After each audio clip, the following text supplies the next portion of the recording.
Ingat, kita kebetulan ini yang mau saya ajak saudara baca ini berkaitan dengan politik yang baru-baru belakangan ini Indonesia menyelesaikan tahun politiknya. Ya, jadi karena kebetulan baru selesai tahun politik di Indonesia, ini menjadi satu dorongan bagi saya coba mempelajari apa yang kita akan bahas berikut ini. Ya, tapi sebelum kita ke sana, kita baca dulu yang ini. Tidak mencampuri segala macam politik. Ya, ini petunjuk Nyonya White. Ingat, kita sudah pernah bahas dahulu tentang apakah boleh kita memilih di dalam pemilu. Ya, nah, ini kutipan salah satunya yang bisa jadi pegangan kita dan kita akan baca kembali lagi.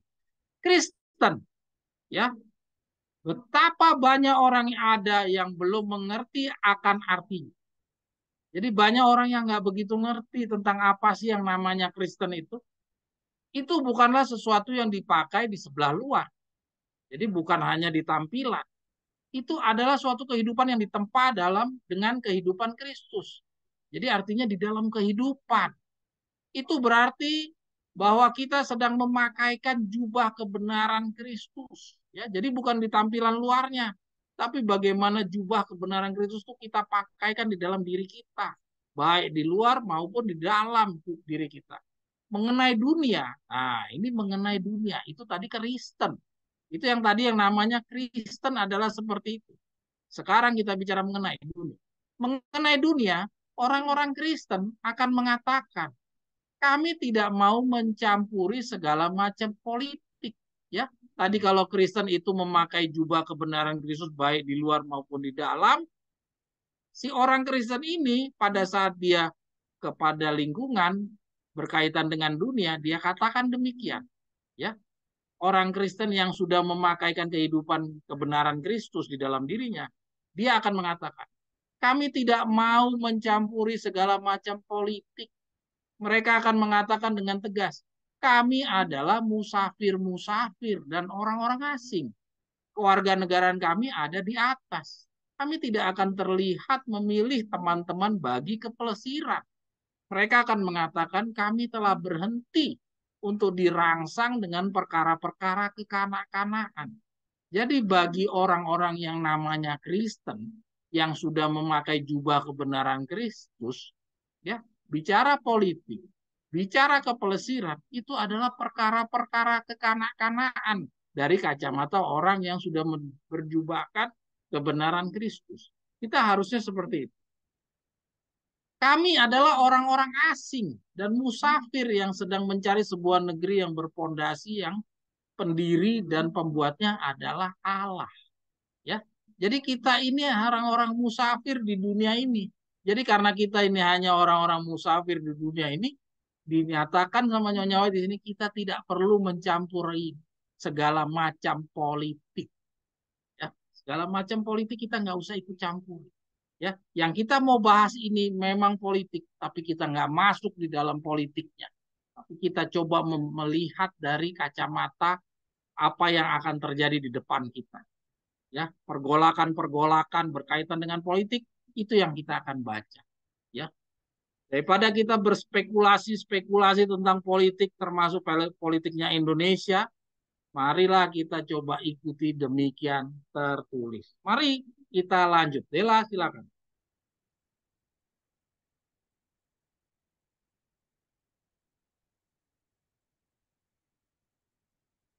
Saudara-saudara sekalian, mungkin saudara-saudara akan bertanya setelah melihat gambar yang berikutnya ini.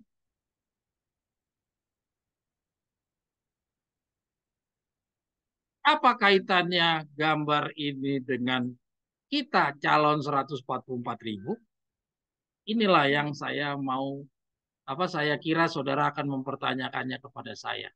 Kira-kira apa kaitannya gambar ini dengan kita calon 144.000? Bukankah gambar ini sejauh yang kita telah pelajari, ini berkaitan dengan buah-buah kedua? Benar atau tidak? Sejauh yang kita pahami semuanya rata-rata kita mengira bahwa ini sepenuhnya bagi buah-buah kedua.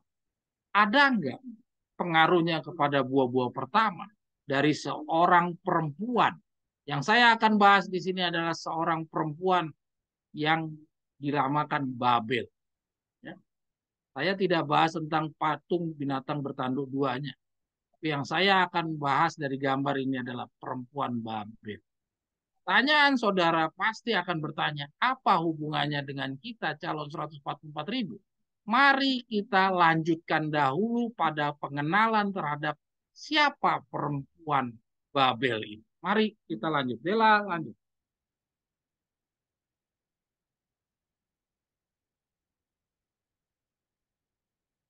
Coba kita kenali dulu perempuan ini siapa. Ya, tentunya kita mengenalinya dari demikian tertulis, bukan dari pikiran kita. Ya, yang pertama adalah dari buku Tongkat Gembala Jilid 2.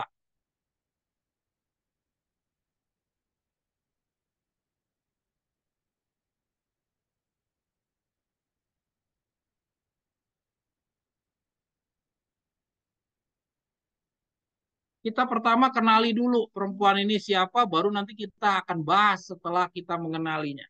Ya, jadi saya akan menuntun saudara untuk kenalan dulu sama perempuan ini. Ya, mohon maaf kalau saya akan perlahan-lahan menuntun saudara supaya saudara paham dulu perempuan ini apa dan dampaknya nanti bagi buah-buah pertama itu apa. Kalau bagi buah-buah kedua kita semua sudah paham, tapi yang kita mau bedah dampak bagi buah-buah pertama itu apa.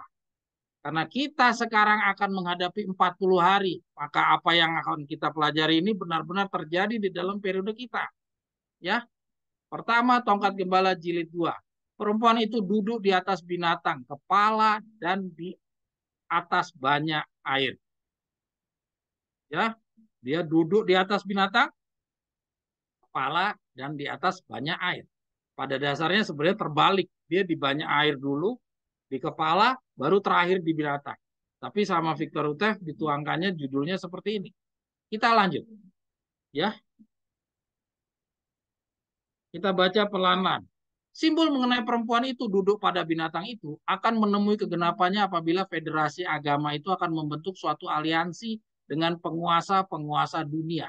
Ya, jadi kita lihat pelan-pelan, kita pahami bahwa dia mulai duduk di atas binatang, duduk di atas binatang ya, bukan di atas kepala, bukan di atas banyak air. Ketika kapan dia bisa menjadi penguasa atas seluruh dunia ini? Yaitu pada saat dia berhubungan atau membuat suatu aliansi dengan penguasa dunia. Jadi artinya si perempuan ini mahkotanya berpindah. Ya, kalau kita ingat lambang-lambang binatang-binatang, kekuasaan itu dilambangkan dengan mahkota dan mahkotanya itu setelah berpindah kepada si perempuan ini, itulah barulah dia menjadi penguasa dan dilambangkan dengan duduk di atas binatang itu. Tidakkah yang sedemikian ini akan memberikan kepada perempuan itu pengawasan lengkap atas keseluruhan binatang itu, tanduk-tanduknya dan kepala-kepalanya atau dunia? Jelas, jawabannya iya. Ya, jadi dengan si perempuan itu nanti beraliansi dengan penguasa dunia, maka dia menguasai seluruhnya, yaitu dunia.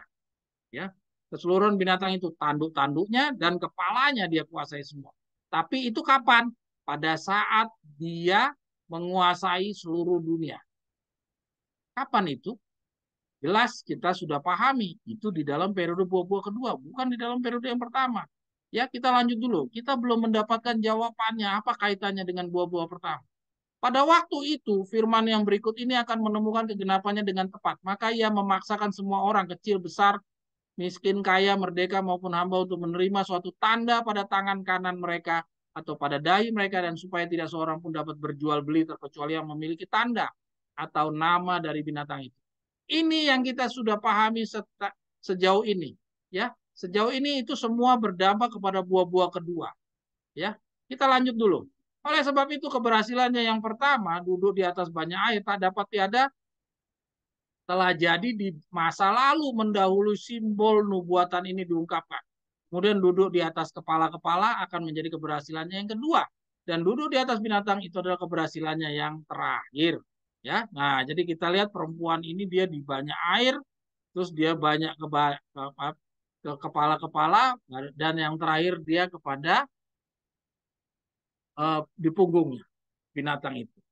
Ya, itu terakhir. Ya, oleh sebab itu apabila Katolikisme dan Protestan dan Spiritisme saling bergandengan tangan satu dengan lainnya melalui pembentukan suatu liga persekutuan, maka dapatlah dikatakan bahwa perempuan itu duduk di atas kepala-kepala. Nah, jadi kapan dia duduk di atas punggung? Ketika dia hubungan dengan aliansi pemerintah. Kapan dia duduk di atas kepala-kepala? Ketika dia sudah bergandengan dengan banyak Kristen-Kristen. Ya, nah, jadi kita pahami dulu ini si perempuan ini bagaimana. Ya, maka perempuan itu berpakaian warna ungu dan merah kermisi yang memakai emas dan permata serta berbagai mutiara di dalam tangannya. Ada suatu cawan emas yang penuh dengan berbagai kekejian dan kekotoran persundalannya. Perempuan itu melambangkan suatu organisasi agama palsu. Nah, jadi ingat lambang perempuan di Alkitab itu adalah agama. Ya, baik agama benar, agama palsu selalu lambangnya perempuan. Dan yang kita bicarakan ini Wahyu pasal 17 adalah lambang dari agama palsu. Ya, dari cawannya ia memberikan ajaran-ajaran palsu terlihat berupa keemasan karena ia tampak indah, menarik, pakaian-pakaian yang mahal dan warna yang mencolok serta perhiasan, ya, dan sebagainya dan sebagainya. Di dalam tongkat gembala jilid 2, ya, cawan itu dilambangkan dengan ajaran-ajaran palsu. Kita baca di bawah. Ya, raja-raja di bumi adalah bersalah dan persudalan rohani dengan perempuan itu, mabuk dengan ajaran-ajaran palsu, sehingga oleh karenanya terikat dengan dalam jerat-jeratnya yang menarik itu. Kita ikuti dulu petunjuk Victor Utef, nanti dia berubah enggak? Ya, di dalam ingat ya, saudara-saudara sekalian, di tongkat gembala cawan itu adalah ajaran-ajaran palsu. Ya, nanti di dalam perkembangannya kita lihat di dalam penjelasan Victor Utef, kita ingat kebenaran yang Tuhan bukakan kepada Victor Utef itu berkembang. Di dalam perkembangannya nanti kita akan lihat cawan-cawan itu berubah menjadi apa. Ya, jadi menggunakan gelas cawan yang di tangannya si perempuan itu merebut atau menguasai dunia. Ya, kalau tadi di dalam amaran sekarang dia bilang dia menguasai melalui ajaran-ajaran palsu. Tapi bagaimana dia nanti menguasai dunia? Ya, kita ingat dia menguasainya kan di banyak air di kepala-kepala, terus dia di binatang. Ya, kalau di kepala-kepala mungkin dia pakai ajaran palsu. Tapi di binatang bagaimana? Ya, ini pengetahuan ini tidak dibukakan waktu dia tulis di dalam amaran apa tongkat gembala jilid jilid 2. Kita akan baca di dalam petunjuknya yang berikut. Ya, berikutnya amaran sekarang jilid 2 nomor 36. Nah, di dalam amaran sekarang ini, Victor Hutef mau menunjukkan, dia nggak bicara tentang perempuan, tapi dia bicara tentang paham demokrasi, komunis, atau katolikisme, atau protestantisme, yang manakah yang akan memerintah. Kita loncat aja, kita ke bawah, dan dijawab oleh Victor Hutef. Dela, boleh geser, Del? Nah, namun ilham seringkali melambangkan suatu lembaga agama, suatu gereja, dengan suatu perempuan, yaitu orang yang menarik orang-orang yang bertobat kepada ajaran-ajarannya. Ya, oke lanjut terus ke bawah. Bahwa perempuan itu menunggangi binatang itu memerintah atasnya, maka cukuplah membuktikan bahwa dunia yang akan datang akan diperintah oleh suatu organisasi agama, bukan secara khusus oleh penguasa demokrasi atau komunis. Ya, kita lanjut. Jadi jelas ya, sudah mulai kejawab tuh dari pertanyaannya Victor Teh. Apakah komunis atau apa? Apa tadi di atas tuh judulnya? Ya itulah ya, nanti kita baca lagi. Apa tadi judulnya deh? Paham demokrasi, komunis atau katolikisme atau protestantisme yang manakah yang akan memerintah dunia besok? Nah, kita lihat di jawaban di bawah.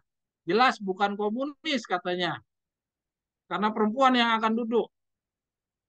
Tapi siapa dia? Apakah Protestan ataukah Katolik atau Spiritisme? Nah, di sini dijawab.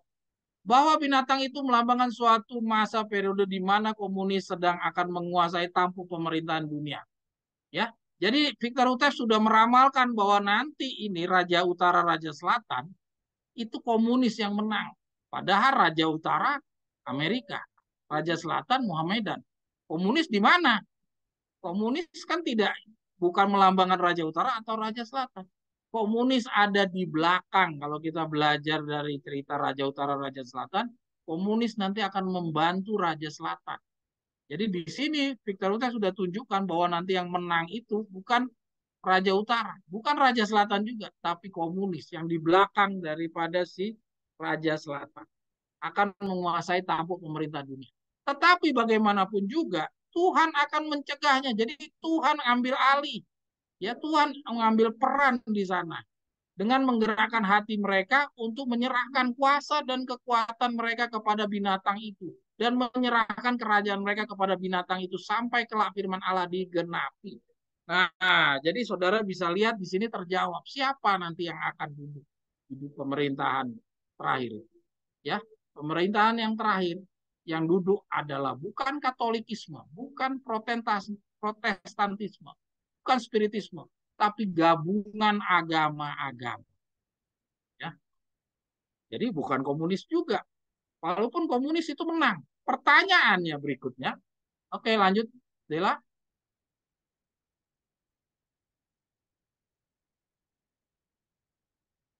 Kita lihat pertanyaan berikutnya di dalam amaran sekarang setelah tahu bahwa dunia Kristen lah yang jadi pemimpin dunia, nanti kecenderungannya kemana pemerintahan agama ini?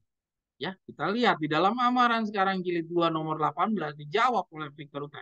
Pemerintahan dunia yang terakhir itu komunis atau kapitalis?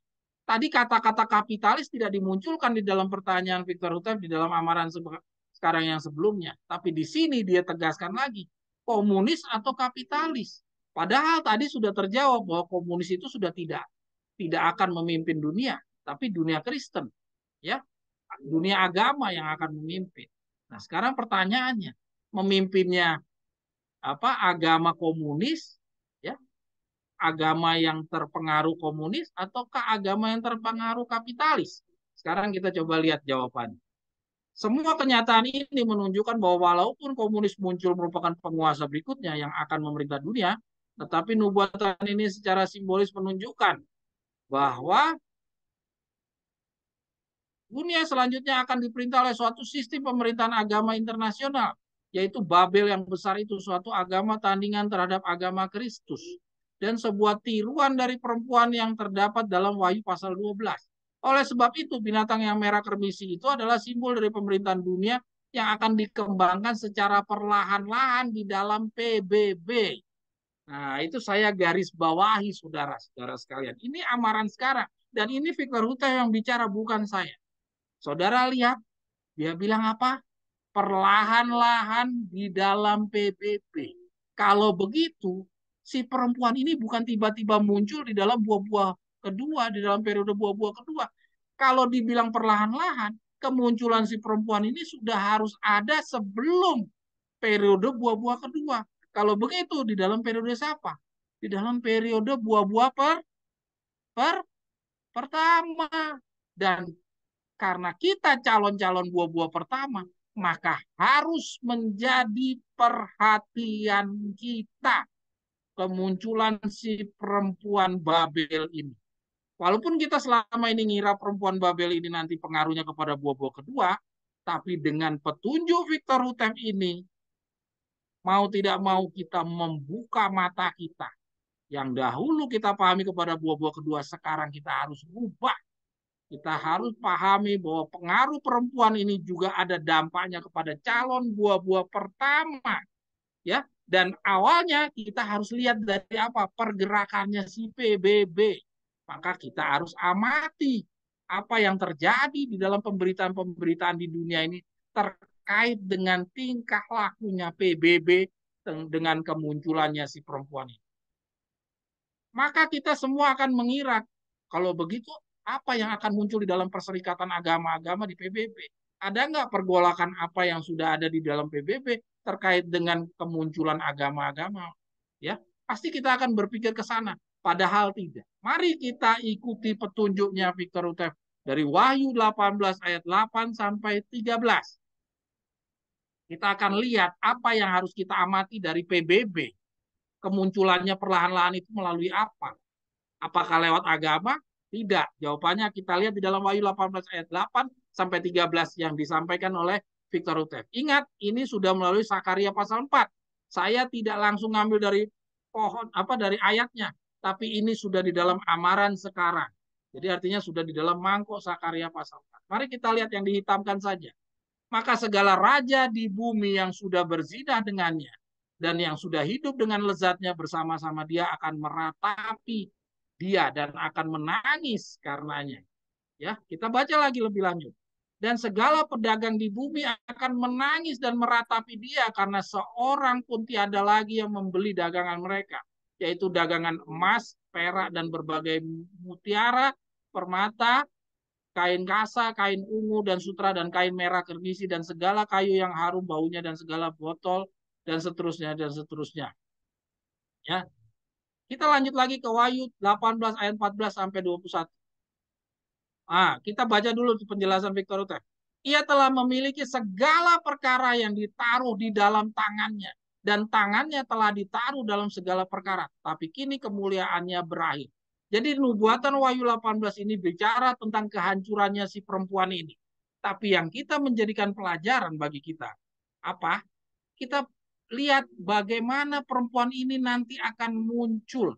Ya, kalau tadi di dalam tongkat gembala dia melalui ajaran-ajaran palsunya, dia menguasai dunia, tetapi di dalam amaran sekarang ini sebagai perkembangan kebenaran yang Tuhan bukakan kepada Victor Utef, jadi lebih lanjut daripada buku tongkat gembala jilid 2, jadi pengetahuan yang Tuhan bukakan kepada kita di dalam penjelasan amaran sekarang ini, ternyata si perempuan ini menaklukkan dunia melalui, boleh Dela naik lagi ke atas Dela yang dihitam-hitam kan, melalui perdagangan.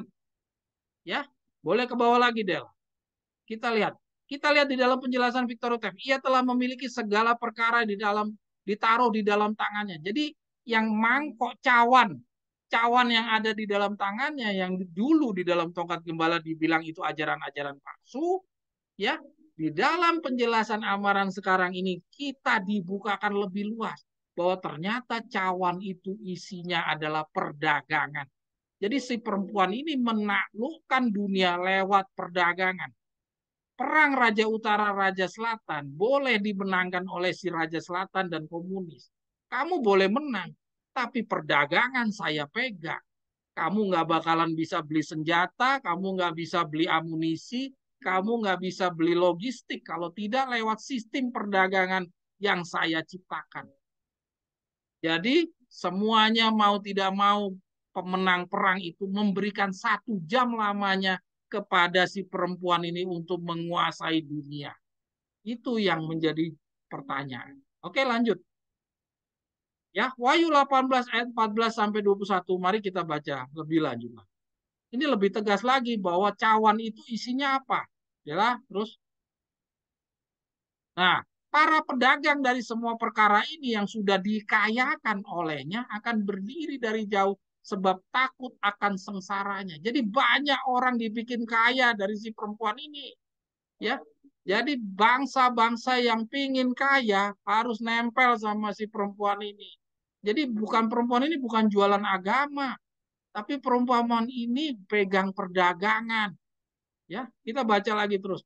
Negeri yang besar itu di dalamnya segala orang yang berkapal laut sudah menjadi kaya dengan segala harta bendanya. Nah, lihat. Jadi lihat perempuan ini bukan jualan agama, saudara. Perempuan ini jualan perdagangan. Jadi menguasai perdagangan seluruh dunia ini, saudara. Gile nggak? Ya, ini yang benar-benar saudara harus amati. Dan ini adalah politik. Ya, ya, yang saya katakan kenapa kok saya kaitkan dengan politik Indonesia. Ya, nanti kita akan bahas setelah ini. Lanjut. Nah, markas besar seluruh dunia yang pembohong dan merasa benar sendiri. Nah, ini ya. Jadi si perempuan ini nanti akan mempunyai markas seluruh dunia dan itu PBB. Melalui PBB ya. Oke, lanjut. Belum. Sekaranglah tadi apa dibaca. Sekaranglah waktu dan kesempatan kita untuk bersiap-siap menghadapi 4 mata angin yang akan dilepaskan itu. Supaya mempersiapkan sebuah tempat berlindung, yaitu suatu tempat yang tidak berdosa bagi pengumpulan orang banyak dan bagi penyelesaian pekerjaan Injil di seluruh dunia. Kata-kata Victor Utem ini dialamatkan kepada kita, bukan dialamatkan kepada buah-buah kedua. Artinya apa? Artinya ada dampak yang harus juga kita bersiap-siap ya menghadapi empat mata angin ini yang akan dilepaskan.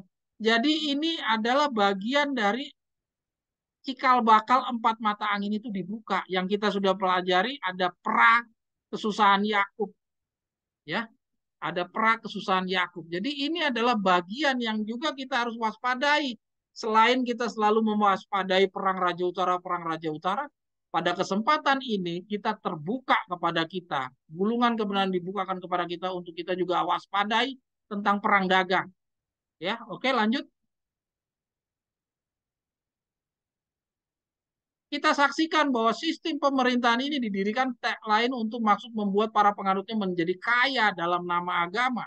Tuh ya, sistem pemerintahan ini. Jadi ada sistem perdagangan ya dalam nama agama, yaitu suatu perbuatan yang melebihi segala bentuk penyembahan berhala. Nah, jadi si perempuan ini pakai nama agama tapi jualan jualan perdagangan, sistem perdagangan, sistem pemerintahan. Jika hati kita telah mencita-citakan kekayaan, nah ini nasihat kepada kita lagi. Jika hati kita telah mencita-citakan kekayaan, jika cinta kita kepada uang menjadi lebih besar daripada cinta kita untuk membantu mendirikan kerajaan itu, maka tak ada lagi harapan.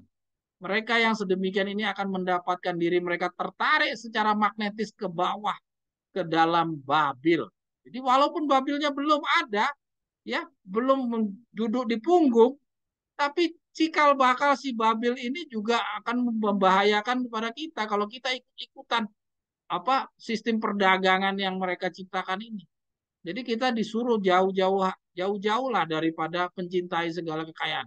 Kita harus ingat bahwa cinta kepada uang adalah akar daripada segala kejahatan, bahwa adalah lebih mudah seorang onta berjalan melewati lubang jarum daripada bagi orang kaya masuk ke dalam kerajaan. Tetapi dengan sangat menyesal harus dikatakan bahwa walaupun adanya amaran yang serius ini, kita saksikan masih banyak orang yang justru para pemegang pekabaran sekarang justru banyak mengetahui akan perkara-perkara Allah, jatuh menjadi korban kepada keuntungan kotor yang sedemikian ini. Ya, ingat kata-kata Victor Huter terakhir ini adalah untuk para pemegang tongkat gembala, bukan kepada buah-buah kedua, tapi ini untuk calon-calon 144.000. Karena apa? Karena si perempuan ini nanti akan ada sebelum perempuan itu duduk di atas punggung. Dia akan ada di atas kepala, dan di atas kepala itu masih di dalam periode pengumpulan buah-buah pertama. Jadi hati-hati orang-orang yang mau ikut-ikutan di dalam perdagangan, yang ikut bisnis-bisnis dengan perempuan atau apa kelompok-kelompok yang sejenis seperti ini berafiliasi dengan si perempuan ini, hati-hati. Ya, oke, kita lanjut. Ingat, si perempuan ini dia munculnya dari PBB, ya.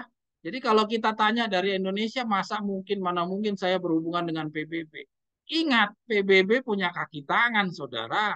Ya, WTO, ya, Uni Eropa. Ini saya mulai membuka hubungannya dengan politik Indonesia. Ya, kita ingat belakangan ini kalau kita amati, ya, Indonesia dengan presidennya sekarang, ya, sangat mendorong untuk namanya hilirisasi, ya, di mana hilirisasi ini, ya, pemerintah Indonesia itu tidak hanya mau jualan bahan baku, tapi ia ingin juga membangun suatu bahan jadi.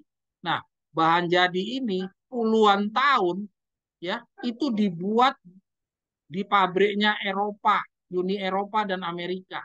Dan sekarang ini dengan kebijakan pemerintah sekarang ini mau buat sendiri di dalam negeri, maka pabrik-pabrik yang ada di Eropa itu mati semuanya.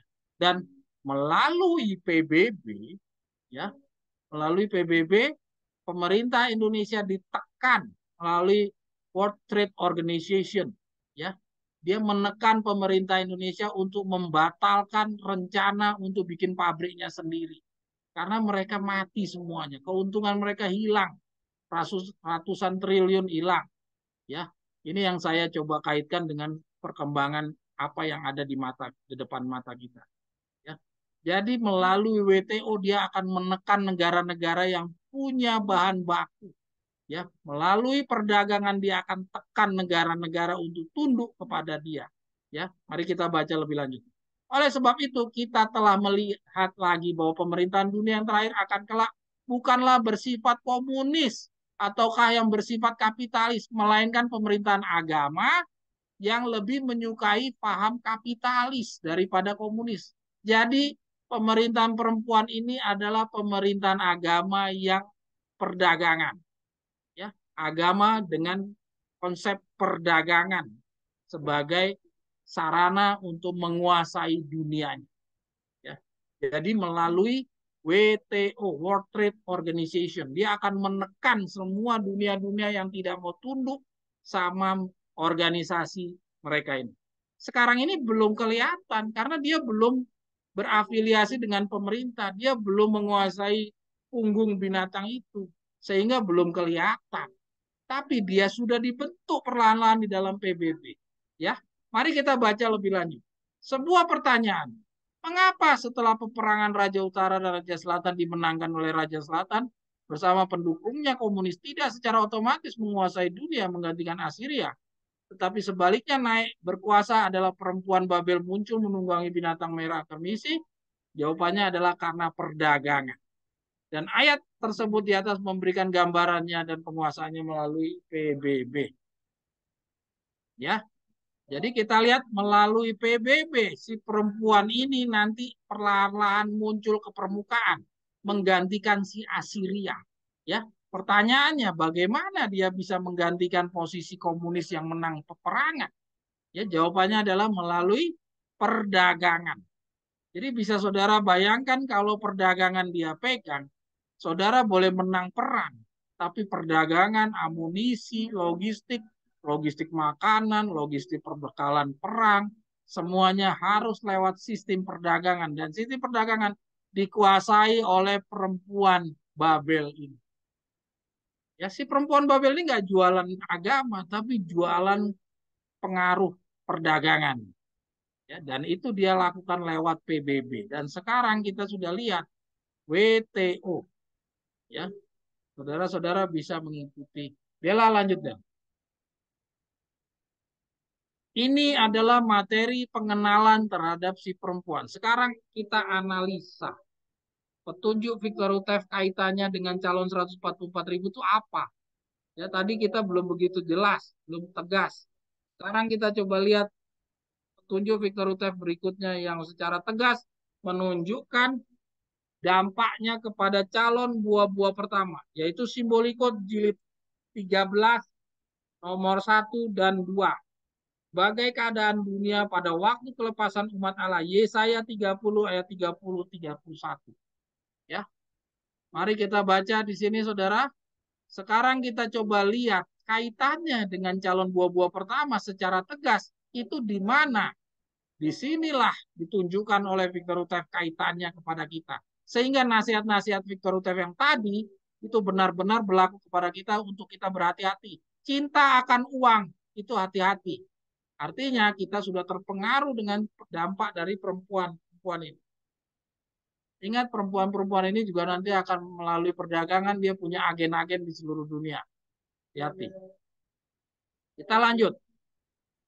Simbolikot jilid 13 nomor 1-2 berbagai keadaan dunia pada waktu kelepasan umat Allah. Ya. Yesaya 30 ayat 31, 30 dan 31. Maka Tuhan akan memperdengarkan suaranya yang mulia dan menunjukkan tangannya yang turun dengan api. Dengan murkanya yang berjalan-nyala dan dengan nyala api yang memakan habis dengan pencerai berayat dan angin ribut dan hujan batu es. Karena melalui suara Tuhan Assyria akan dihancurkan yang telah memalu dengan tongkat. Ya, kita lihat ini nubuatan Yesaya 30 ini bicara tentang kehancurannya Assyria. Ya, kita lihat, kita lanjut bicara kehancuran Assyria. Ya, Assyria berdiri sendiri, perempuan berdiri sendiri. Kita coba lihat petunjuknya Victor Utef dijelaskan bagaimana. Assyria akan dihancurkan di tanah perjanjian melalui suara Tuhan. Jadi ayat Yesaya 30 ayat 30 dan 31 ini dijelaskan oleh Victor Utef.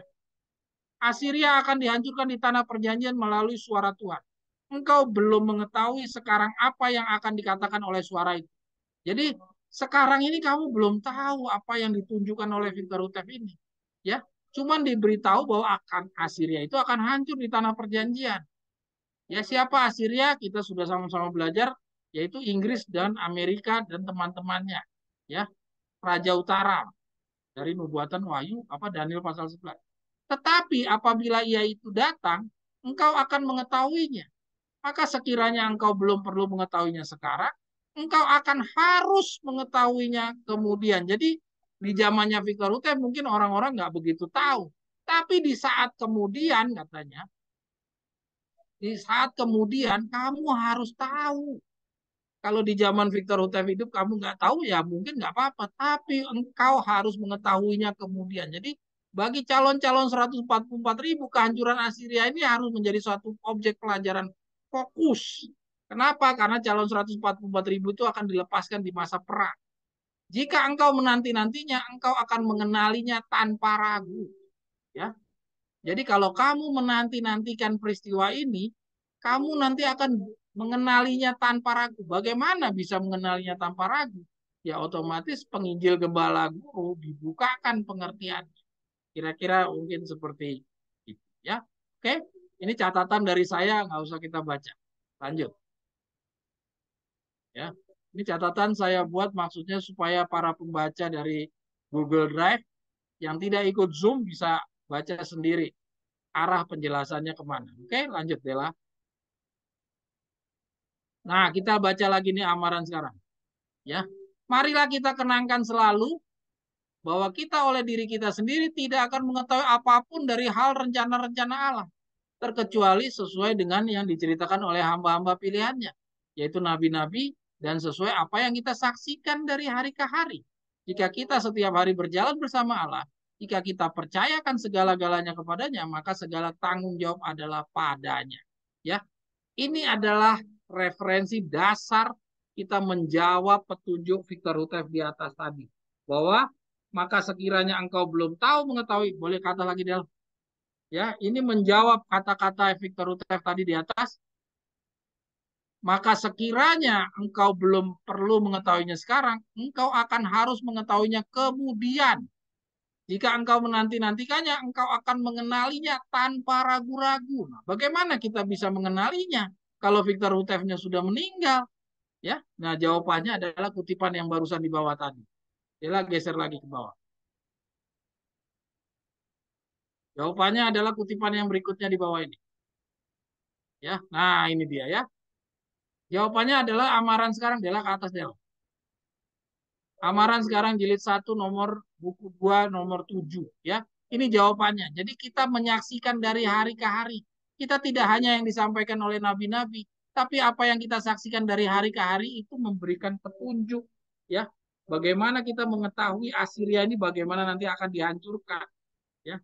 Jadi artinya Tuhan akan membukakan pengetahuan-pengetahuan kepada penginjil gembala guru untuk mengetahui lebih luas lagi seperti apa penggenapan-penggenapan dari nubuatan-nubuatan yang Tuhan akan bukakan, akan dihadapi oleh calon-calon 144.000. Ya. Yang berikutnya Yesaya 30 ayat 32. Maka pada setiap tempat di mana cemeti penyiksa akan lewat, yang akan dipalu Tuhan atasnya, yaitu akan disertai dengan bunyi-bunyi rebana dan kecapi. Maka dalam semua peperangan keguncangan, ia akan memeranginya. Nah, kita lihat penjelasan Victor Hutef terhadap ayat 32 ini.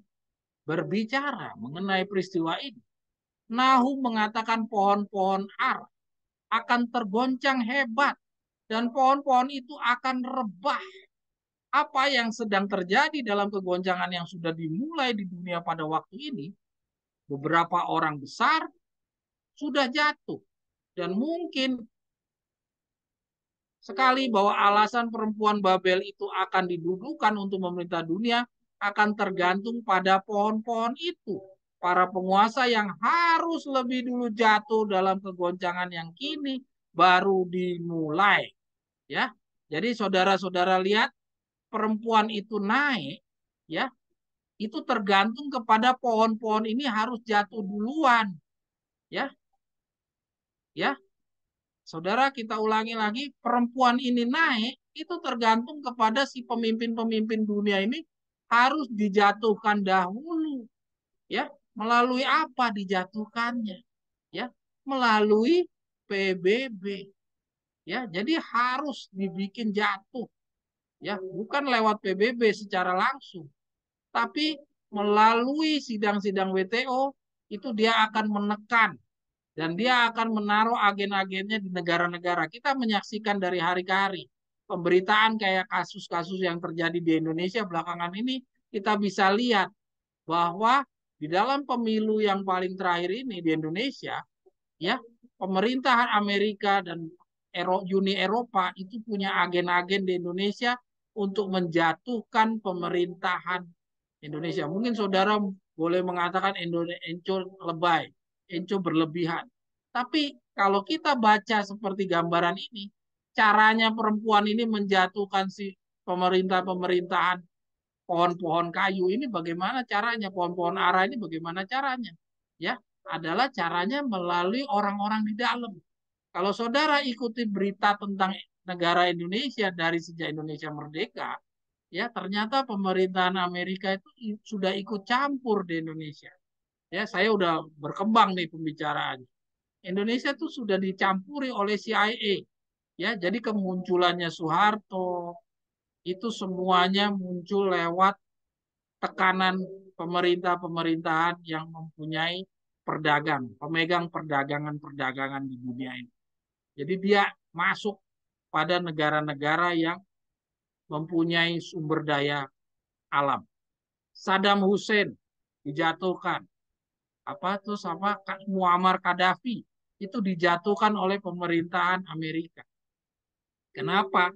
Karena mereka mau menguasai wilayah-wilayah perdagangan, sumber bahan baku, sumber-sumber raw material yang dipunyai oleh negara-negara Saddam Hussein, Muammar Gaddafi, termasuk juga Indonesia belakangan ini, ia coba mau menguasai, ya, lewat sidang-sidang PBB dia tekan, dan lewat agen-agen yang lewat seperti yang tadi dia tekan setiap pemerintahan-pemerintahan itu pohon-pohon aranya harus dijatuhkan, dan itu sudah jatuh, ya. Dela boleh ke atas, Del, sebagaimana yang dahulu sudah jatuh.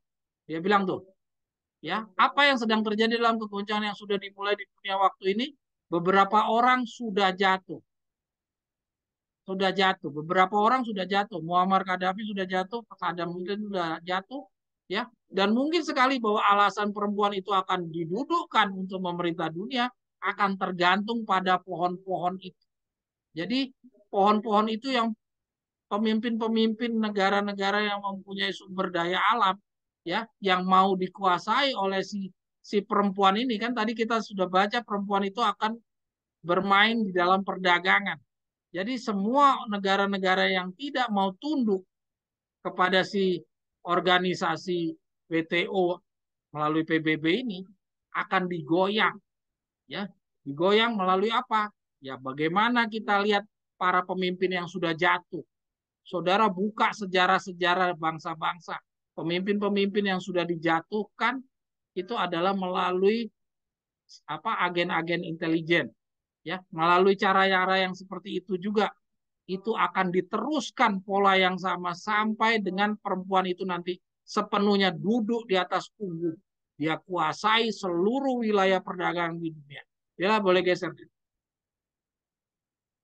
Ya, oh, cukup.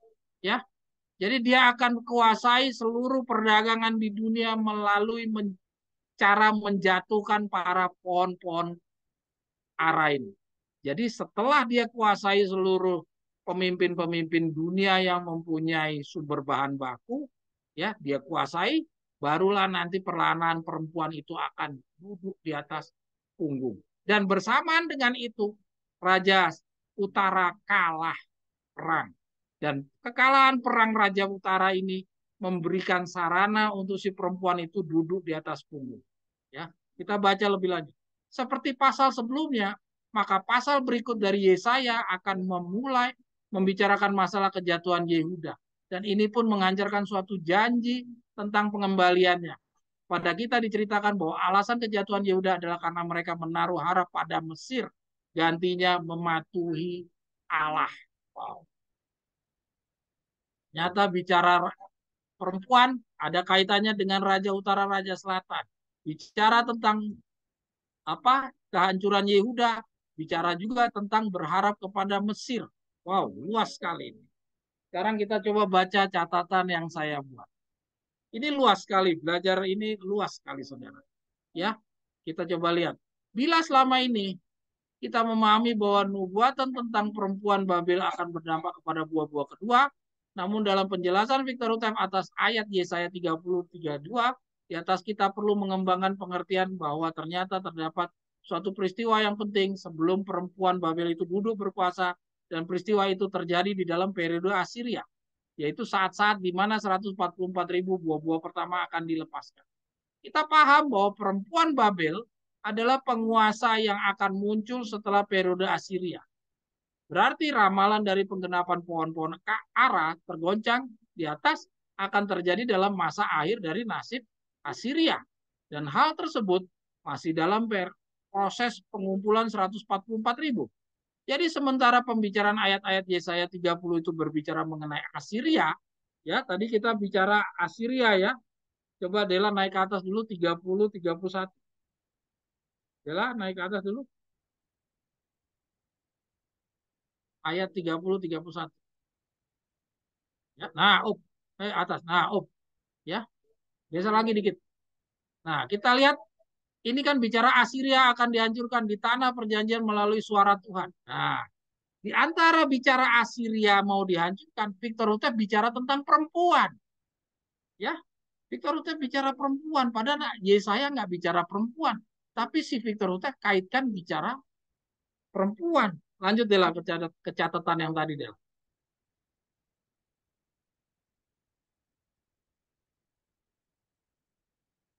Ya, kita lihat di sini. Berhenti. Ya, jadi sementara pembicaraan ayat Yesaya 30 ini berbicara mengenai Assyria, terdapat lambang lain lagi yang turut muncul yang perlu mendapat perhatian, yaitu perempuan yang sebagaimana yang telah kita ketahui adalah lambang dari sistem agama internasional, spiritisme Protestan. Sesuai amaran sekarang jilid 2 nomor 36 dan dalam penjelasan pada amaran sekarang jilid 2 nomor 18 dengan menggunakan Wahyu 18 yang tadi kita lihat di atas, kita diberi gambaran bahwa perempuan itu akan menaklukkan dunia dengan membangun sistem perdagangan dunia yang dikatakan dalam amaran sekarang jilid 2 nomor 36 di atas perlahan-lahan akan masuk di dalam PBB. Melalui penguasaan dunia perdagangan ini, walaupun nantinya penggenapan nubuatan Daniel pasal 11 Raja Selatan dan sekutunya keluar sebagai pemenang, namun mereka tidak akan dapat keluar dari sistem perdagangan yang sudah terbangun oleh perempuan Babel. Sehingga untuk dapat bertahan hidup, si pemenang perang harus bersedia memberikan kekuasaannya selama 1 jam nubuatan lamanya, hingga jam seluruhnya nubuatan berakhir di jam 12 nubuatan. Bila memperbandingkan, nah ya, jadi kita lihat, jadi nanti si pemenang perang itu tetap akan menyerahkan kepada si perempuan karena perempuan membangun sistem perdagangan. Dan sistem perdagangan itu nanti bagaimana dia mau menang, dia akan menjatuhkan dulu para pemimpin-pemimpin dan para pemimpin-pemimpin itu harus dijatuhkan di dalam periodenya buah-buah pertama. Artinya banyak presiden yang nanti akan diturunkan di dalam periode 2024, 2025, 2026 sampai 2027 ya dijatuhkan oleh apa? Karena perdagangan. Jadi siapa yang mengganggu perdagangan akan dijatuhkan sama si perempuan ini. Saudara amati saja pemberitaan-pemberitaan koran di depan dari tahun 2024 ini. Bila memperbandingkan pihak-pihak yang diramalkan dalam peperangan Raja Utara dan Raja Selatan dari nubuatan pasal Daniel pasal 11, perempuan Babel ini nantinya akan mengeluarkan perintah larangan berjual beli yang nantinya akan efektif dirasakan buah-buah kedua. Keberadaannya cenderung berasal dari kelompok Raja Utara. Namun dengan ia juga beraktivitas atau bermanuver selama menjelang, hingga selama dan hingga peperangan berakhir, jelas pihak di luar kekuatan militer Raja Utara dan berdiri sendiri. Wah, ini mungkin harus diperbaiki. Jadi artinya perempuan ini merupakan pihak di luar kekuatan militer Raja Utara dan berdiri sendiri. Sehingga kekalahan Raja Utara itu tidak berpengaruh kepadanya. Salah satunya karena memiliki agenda tersendiri yang berbeda dari alasan peperangan Daniel pasal 11, ya, yaitu perebutan penguasaan tanah Yerusalem. Saudara ingat ya, perang Raja Utara dan Raja Selatan itu perang dasarnya adalah apa? Karena berebutan tanah Palestina. Sedangkan si perempuan ini misinya beda. Sehingga apa kekalahan Raja Utara itu tidak ada pengaruhnya sama si perempuan ini. Karena perempuan ini lewat PBB, dia tidak melalui pemerintahan Amerika. Sementara misinya adalah untuk menguasai ekonomi dunia secara keseluruhan. Ya, jadi si perempuan ini mau menguasai perdagangan seluruh dunia ini. Ya, jadi dia nggak mau, dia sama sekali tidak punya mimpi untuk menguasai tanah Palestina sebagaimana si Yahudi-Yahudi sekarang ini.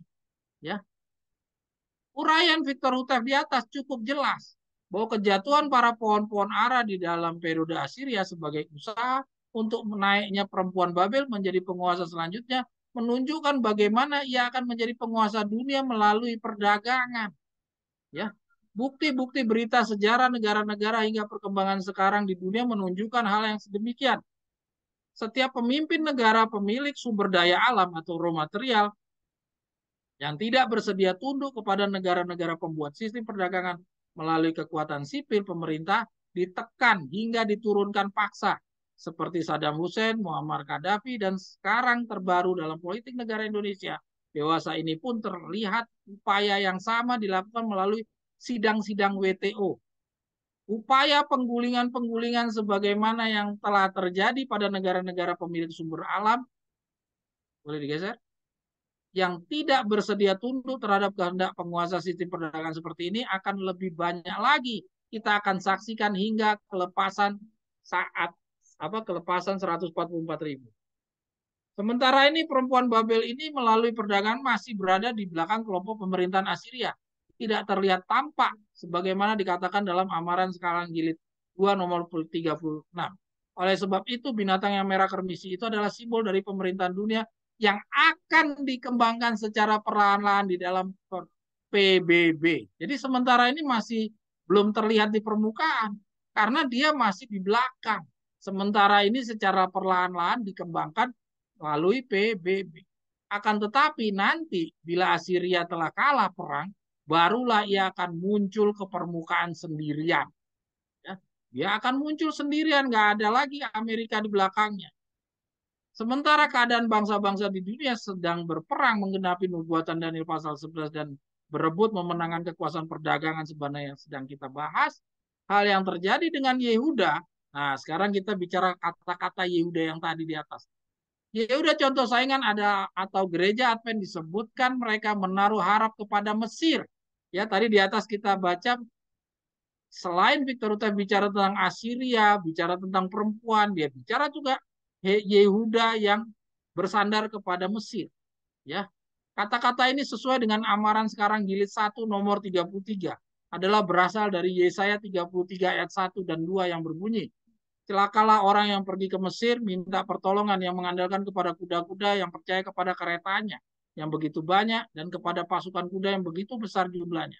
Tetapi tiada memandang kepada yang maha kuasa Allah orang Israel dan tiada mencari Tuhan. Akan tetapi dia yang bijaksana akan mendatangkan malapetaka dan tidak menarik firman-Nya. Ia akan bangkit melawan kaum penjahat dan melawan bantuan orang lalim. Sebab orang Mesir adalah manusia bukan Allah. Dan kuda-kuda mereka adalah makhluk yang lemah, bukan roh yang berkuasa. Apabila Tuhan mengacungkan tangannya, tergelincirlah yang membantu dan jatuhlah yang dibantu. Dan mereka sekaliannya habis binasa bersama-sama.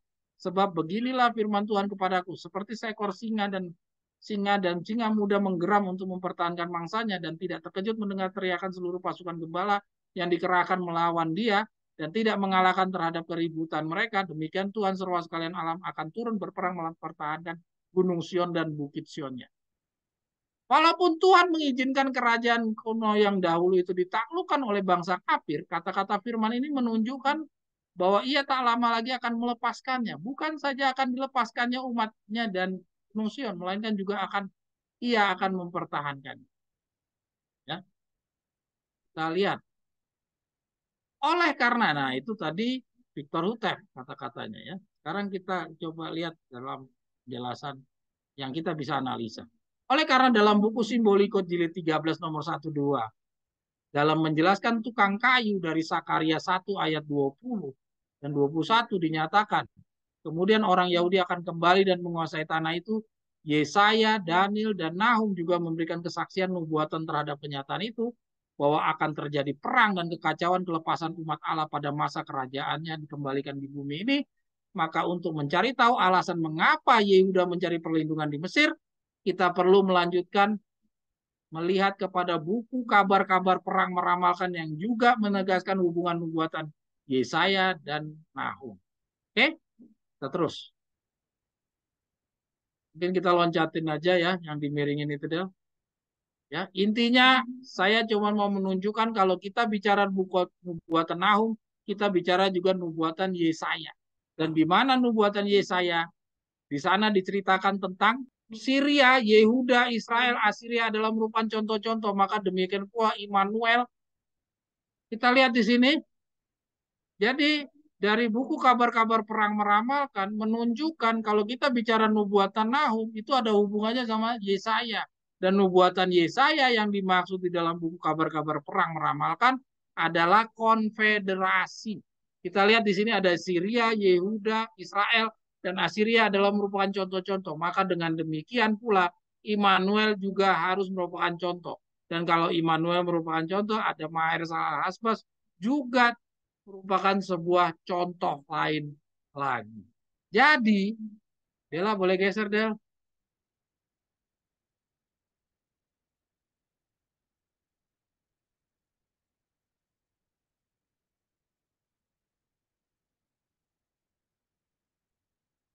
Nah, sekarang kita coba lihat di sini.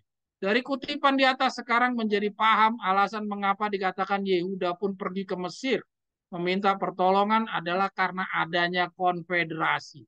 Bila memperhatikan kepada konteks keseluruhan Yesaya pasal 30 dan 31 hanya menyebutkan Israel, tidak ada ia memisahkan Israel 10 suku dan Yehuda, sehingga walaupun dalam penjelasan Victor Hutef terhadap ayat 30 dan 32 dari buku Simbolikot jilid 13 nomor 1 dan 2, ia menyebutkan Yehuda, bukan berarti ia maksudkan kepada Yehuda dua suku. Melainkan secara konteks dapat kita pahami, ia maksudkan kepada sidang Laodikia keseluruhan. Sehingga di dalamnya terdapat 5 anak darah pintar dan 5 anak darah bodoh. Serta mereka yang memiliki tipu di mulut. Ya, jadi saudara sudah bisa melihat, Dela boleh ke atas Del, terus terus ke 32 tadi, Yesaya 30 ayat 32. Jadi saudara-saudara bisa lihat bahwa dampak dari keberadaan, oke berhenti ya, geser lagi ke bawah dikit ya,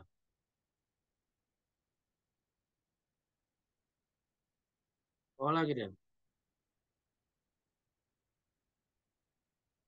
gitu ya. Oh cukup. Nah, jadi saudara bisa lihat, jadi kenapa pelajaran tentang perempuan ini perlu kita pelajari? Kenapa? Karena semua kehadiran perempuan ini pun juga merupakan bagian dalam satu rangkaian peristiwa kelepasan 144.000. Di mana di dalam peristiwa kelepasan 144.000 ini ada perang Raja Utara, perang Raja Selatan, terus ada konfederasi ya yang bikin Yehuda ini akan apa? Menaruh harap kepada Mesir. Ternyata ada satu lagi yang menjadi pengganggu dalam periode ada dalam suatu peristiwa kelepasan 144.000, yaitu apa? Kemunculan perempuan Babel ini ya. Dan kemunculan perempuan Babel ini dia akan menguasai perdagangan dunia. Dan apa yang perlu kita khawatir?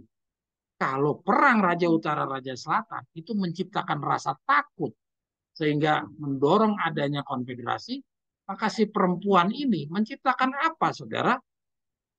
Oke, boleh ke bawah deh lah. Nah,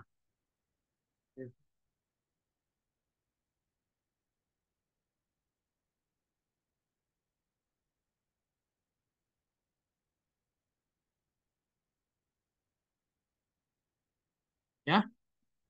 Lalu kalau perempuan ini akan membawa apa ya, saudara-saudara sekalian? Kita lihat paling bawah. Ini catatan saya tulis panjang nih, saudara. Nah, jadi si perempuan itu akan membuat apa, saudara? Ini dia. Dia akan membuat apa, Dela? Ke bawah lagi, Del.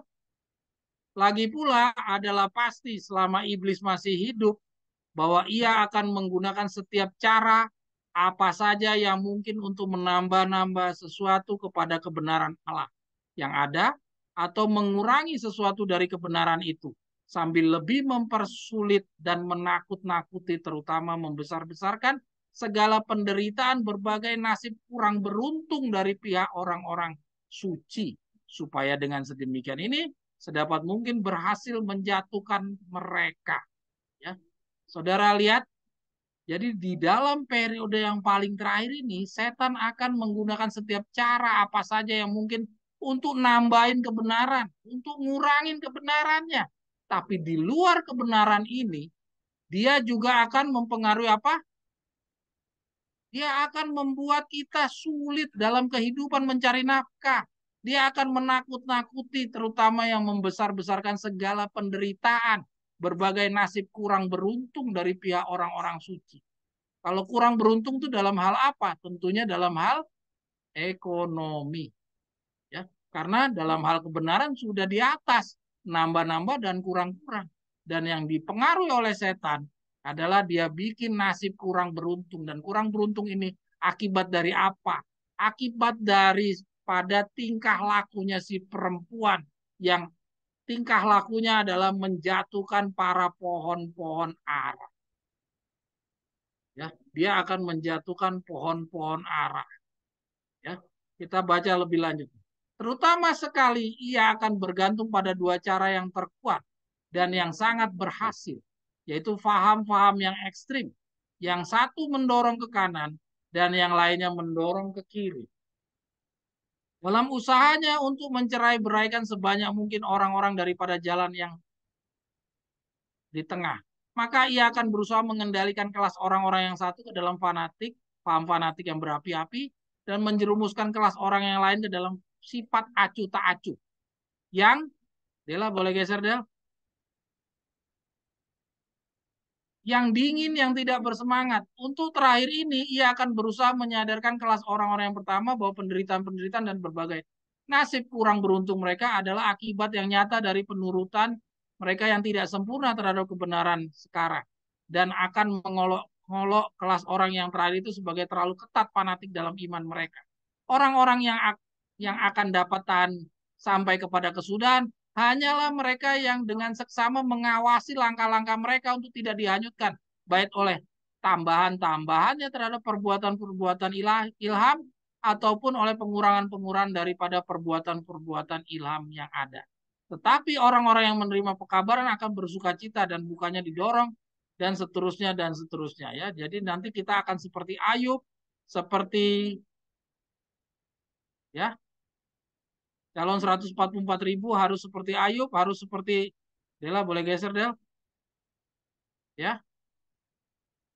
Nah, seperti Lazarus, Dorcas, ya dan seterusnya nih. Mereka akan melihat bahwa kesusahan dan berbagai ketidakberuntungan dalam kehidupan yang telah menimpa mereka itu tidak berhasil menjauhkan mereka daripada Allah. Ini calon-calon 144.000 yang menang adalah ini, ya. Melainkan justru telah mendatangkan mereka lebih dekat kepadanya. Sehingga adalah lebih baik mereka pergi masuk ke dalam kerajaan dalam keadaan miskin, timpang, kudung, dan buta daripada pergi masuk ke dalam kebinasaan dalam keadaan kaya, memiliki rumah, tanah, lembu, dan kesehatan ataupun apa saja yang lainnya.